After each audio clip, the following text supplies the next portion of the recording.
Hello everybody. So one more time welcome back to your myself Ambujraj and finally we are back with a super duper concept. तो आज हम लोग बात करने वाले हैं कि कोई भी ऑब्जेक्ट का वेट जो हमारा अर्थ पे होता है एंड जब मून पे जाने पर उसका वेट 1/6 क्यों हो जाता है. So let's start this video.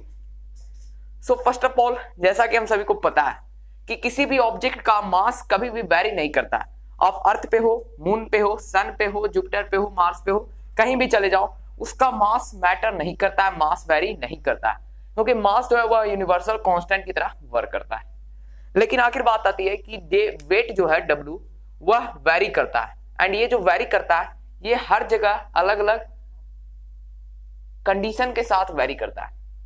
For example अगर मैं आपको बोलूं तो हमें पता है कि अगर किसी ऑब्जेक्ट का वेट सपोज करिए फॉर एग्जाम्पल आप मान लीजिए कि किसी ऑब्जेक्ट का मास फर्स्ट में अर्थ पे 1 kg है एंड सेम मून पर भी उस ऑब्जेक्ट का मास 1 kg ही होगा. बट सपोज दैट करिए कि अर्थ पे उस ऑब्जेक्ट का वेट जो है वह नियर अबाउट कितना आएगा, आपको पता है कितना आएगा, बोलिए. नियर अबाउट 10 न्यूटन आएगा. बट अगर हम लोग उसी को मून पर देखते हैं तो उसका वेट 10/6 न्यूटन क्यों हो जाता है, व्हाई, यही आज हम लोग बात करने वाले हैं. तो चलिए शुरू करते हैं. इसके पीछे का 2 रीजन है, ठीक है. बिफोर और behind this mystery there are 2 important reasons. क्या क्या है, चलिए उन्हें स्टार्टअप करते हैं. फर्स्ट ऑफ ऑल आपको पता है कि W इज इक्वल टू होता है mg. यहां पे m हमेशा मास कांस्टेंट होता है एंड g होता है एक्सेलरेशन ड्यू टू ग्रेविटी, जो कि हमारा अर्थ का भी एक अपना 9.8 मीटर पर सेकेंड स्क्वायर जो कि एक यूनिफॉर्म एक्सेलरेशन माना जाता है, ठीक है.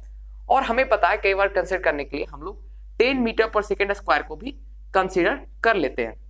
लेकिन जब हम लोग बात करते हैं कि g इज इक्वल टू क्या होता है तो आपने पढ़ रखा है ग्रेविटेशन में कि g इज इक्वल टू होता है gm/r². और यहां पे ये स्मॉल g ये जो W में है यही एक्सेलरेशन ड्यू टू ग्रेविटी रहता है, ठीक है.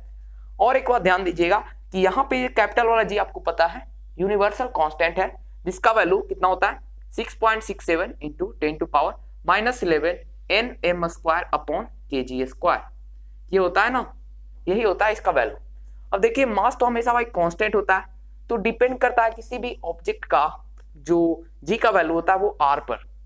फॉर एग्जाम्पल हम लोग को पता है कि अर्थ का जो मास है वह है 6.4 इंटू 10⁻24 kg, वेरेज इसका जो रेडियस है वह है नियर अबाउट 6.4 इंटू 10⁻3 किलोमीटर.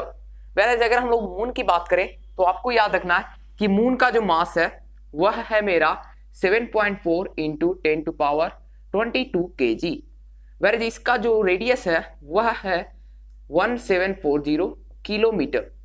तो जब आप कैलकुलेट करिएगा तो आपको G का वैल्यू क्या मिलता है, जब आप G को कैलकुलेट करिएगा तो आपको पता चलेगा कि मून पर G का वैल्यू होता है 1.63 metre per second square. And now we can see guys कि हमारा रीजन आ गया है. मैंने इतना कुछ डाटा इस बोर्ड के ऊपर दे दिया है तो आपको मैं लास्ट में फिर से बता दूंगा.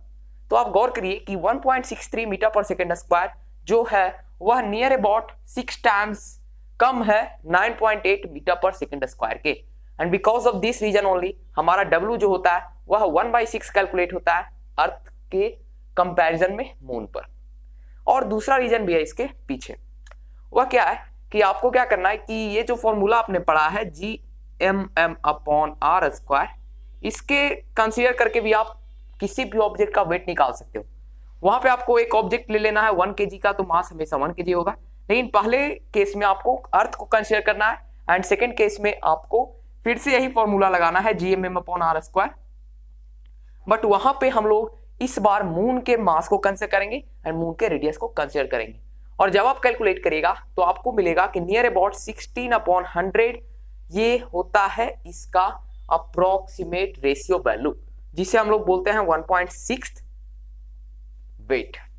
तो क्या आपको ये टोटल इंफॉर्मेशन पहले से पता थे, कमेंट करिएगा. और ये दोनों इंपॉर्टेंट इंफॉर्मेशन आपको कैसे लगे हैं ये भी बता दीजिएगा.